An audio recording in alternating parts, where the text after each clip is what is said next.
உங்கள் favourite TV ஷோக்களை இனி miss பண்ண தேவையில்லை. ZEE5 இல் முற்றிலும் இலவசமாக காணுங்கள். இங்கேயும் எப்பொழுதும். ஆஹா, வாங்க மணி ஐயா, வாங்க வாங்க. வணக்கம் வணக்கம். வாங்க.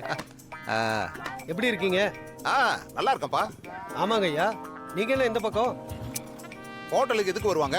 சாப்பிடத்தான். சரி. இல்ல ஹோட்டலுக்கு நீங்க அவ்வளவா சாப்பிட வர மாட்டீங்களே. இத பாருப்பா, வரிசையா தீபாவளி பொங்கல்னு வருது. இன்னைக்கு நான் உங்க கடைக்கு பொங்கல் சாப்பிட வந்தா நீங்க எங்க கடைக்கு பொங்கலுக்கு துணி வாங்க வருவீங்கல்ல? அது எப்படி வராம இருப்போமா?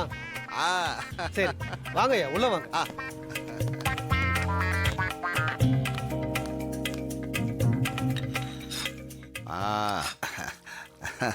என்ன சாப்பிடுறீங்க ஐயா? தம்பி, ஊத்தாப்பம் இருக்குல்ல? இருக்குங்க. அப்ப ஒரு ஊத்தாப்பம் எடுத்துட்டு வா. ஓகேங்க. இரு இரு.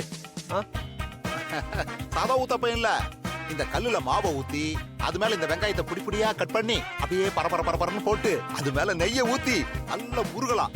எப்படி நல்ல முருகலாம். ஒரு ஊத்தாப்பம் எடுத்துட்டு வா. சரிங்க. புடி புடி புடி போட சொல்லுப்பா. எடுத்துட்டு வா எடுத்துட்டு வா. சரிங்க ஐயா. மொத்தத்துல எல்லாரும் கடையில போய் சாப்பிட்டுருக்கீங்க. இப்ப ஊருக்குள்ள என்ன பேசுவாங்கன்னு யோசிச்சீங்களா? நம்ம குடும்பத்துக்குள்ள ஏதோ பிரச்சனை இருக்குன்னு பேச மாட்டாங்களா? அண்ணா மன்னிச்சிருங்கண்ணே, வீட்டுல இருந்தா நிம்மதியா சாப்பிட கூட முடியலண்ணே. அதான்.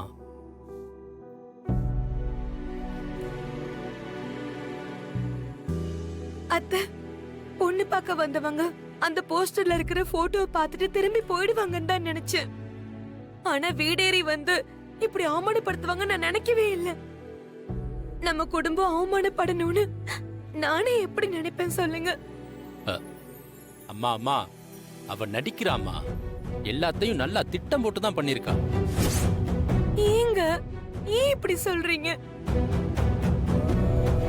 இந்த குடும்பத்தோட நல்லதுல எனக்கு மட்டும் அக்கறை இல்லையா? இல்ல, துளி கூட இல்ல. இருந்திருந்தா எங்க அண்ணன் எடுத்த முடிவையே நீ எதிர்த்து பேசிருப்பியா? அதுக்கு தான் நான் மன்னிப்பு கேட்டுட்டேன்லங்க. என்ன மன்னிச்சிருங்க. ஏய், உன்னெல்லாம் என்னால சத்தியமா மன்னிக்க முடியாது. ஓ முகத்தை பார்க்கவே எனக்கு விருப்பம் இல்ல. இங்க இருந்து போ. ஏய், நாங்களும் இந்த குடும்பத்தோட நல்லதுக்காக தானே சில விஷயங்கள் சொல்லிட்டு இருக்கோம். ஆனா நீங்க மட்டும் அது காது கொடுத்து கேட்டிருந்தா இப்படி எல்லாம் நடந்திருக்காதுல்ல. இத பாரு பத்மா, நீ என்ன நல்லதுக்கு பேசுவேன்னு எங்களுக்கு தெரியாது.